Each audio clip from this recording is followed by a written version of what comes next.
এই ছেলেটা শুধুমাত্র লাকড়ি খেয়েই বেঁচে থাকতে পারে, কারণ তার বুকের ভেতরে যে আগুন জ্বলছিল সেটা নিভে গেলেই সে মরে যাবে। এই জন্য সে নিজেকে বাঁচিয়ে রাখার জন্য সবসময় লাকড়ি খেত।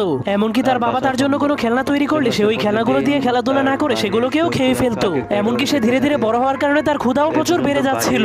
এই জন্য সে ক্ষুধা মেটানোর জন্য নিজের ঘরের ফার্নিচার এবং ঘরের চালকেও খেতে শুরু করে দেয়। কিন্তু একদিন যখন সে ঘরের পিলারকে খেতে শুরু করে তখন সেই পিলারের মধ্যে ফাটল ধরে যায়, যার কারণে পুরো ঘর ভেঙে তার উপরে পড়ে যায়। কিন্তু তার বাবা অনেক কষ্ট করে তাকে বাঁচিয়ে দেয়।